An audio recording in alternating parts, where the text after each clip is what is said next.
What is up, my gente? Your boys coming through once again. And on today's video, I have an interesting story, man. Talking about fugitives, right? We cover the story of Cesar Hernandez. Now, trip on this story of Oswaldo Pérez Sánchez, man. This individual who was wanted by the FBI, was wanted by the Las Vegas Police Department because he unalived his then girlfriend of Habitat Tossi, who was 26 at the time, in the north side of Las Vegas. This incident happened on April 22nd of 2023. For whatever reason, they had an argument, right? So this argument led to this individual getting a weapon and basically shooting his then girlfriend on the head in front of their house, in front of everybody, right? So apparently there were some witnesses who saw the incident, who were driving, and I'm assuming they stopped because this individual took their car away and fled the scene.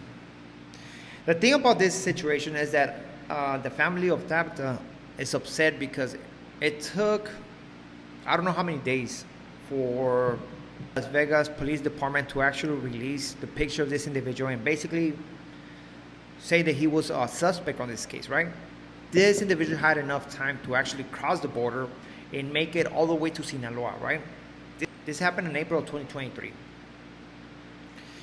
This individual's in Sinaloa.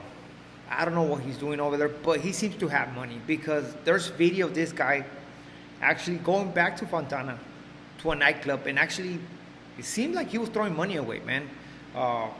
He had a big party crew, and even though he was wanted by the FBI, man, I mean, I don't know how he made it across the border again, right? But eventually, on March 22nd, this individual strike again. He went to a nightclub and where a young girl by the name of Vivian Carelli was partying with her sister. And as they were having a good time, there's this one individual, Oswaldo, who was trying to talk to her, right? So apparently they were talking, and then where Vivian was under the influence, like he put something on her drink. Somehow, this individual managed to take this 26-year-old girl out of the nightclub. And the girl went missing. Went missing for around 12 days, right? The family was pushing for answers. They were protesting in Sinaloa. On April 8th, eventually, the news reported that they found this young lady wrapped up on some blankets and thrown into a canal, like some kind of drain. And her body was already in a high stage of discomposure, right? The individual got away, right? The thing about the family, why they were making a big deal, is because actually the sister of Vivian, who went to the nightclub, gave the police department a cell phone and the individual's address, right? Which the cops went over there to this guy, to his house, and they told the family they couldn't do nothing. Why? Because they said, verbatim to what they say, is that this individual was a nice guy. You know, it doesn't look like a suspect. This individual now, he got alert and he fled. He fled the state of Sinaloa, made it to Sonora. And Sonora, as he was trying to keep a low profile, trying to be under the radar, they end up finding his location, and the Marina and some special forces with the local police department went after this individual, man, and captured his ass. The interesting thing about this individual is that, yes, he had committed that 187 in Las Vegas. He fled to Mexico.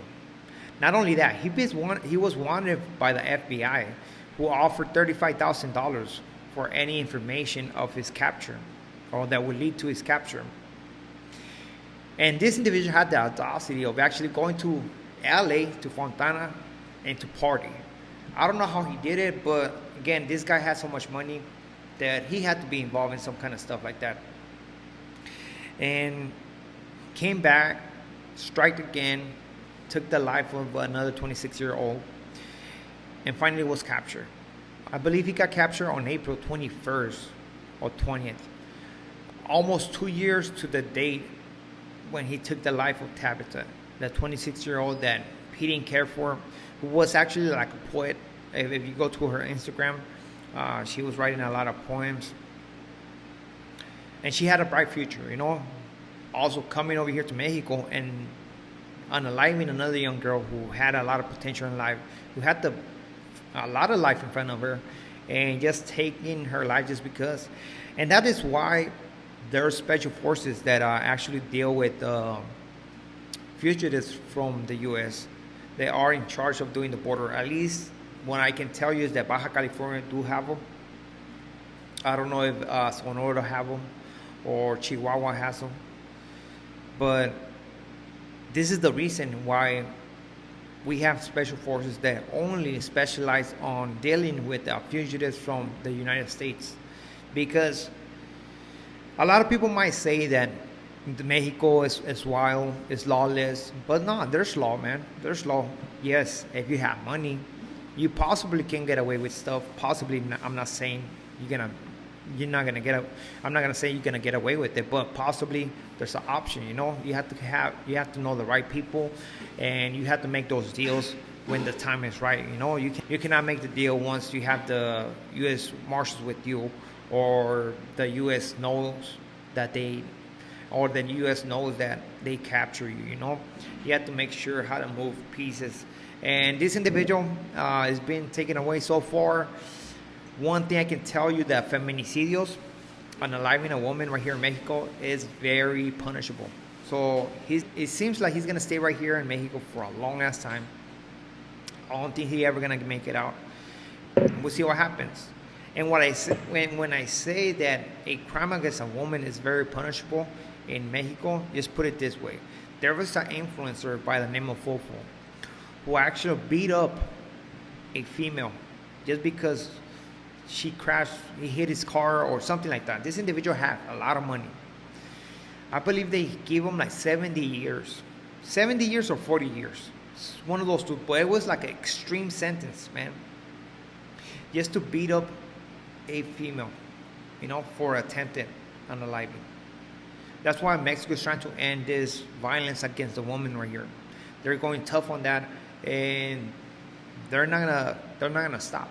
They're gonna do what they have to do, and trust me, they're gonna make an example of this individual.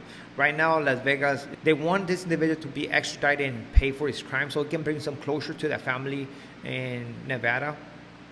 But I don't think he's going nowhere. I think they're gonna try him right here. He's gonna go to prison right here, and once they're done with him, he's gonna be extradited to the U.S. But we'll see what happens. Interesting story, man. I thought I should bring it to light because it happened around the same time that the Cesar Hernandez case took place, right? They got caught within 2 days apart, 1 day apart. And I think this story is actually pretty interesting, right? And it shows you why there's a special team that is in charge of those fugitives from the U.S. coming to Mexico. So with this being it, we are out to next video. Muchas gracias. Thank you for the support. Don't forget to hit the subscribe button real quick. It doesn't cost you nothing. At the end of the day, you're just helping my channel get bigger, which I do highly appreciate. With this being it, ahora sí, ya nos vamos. Gracias.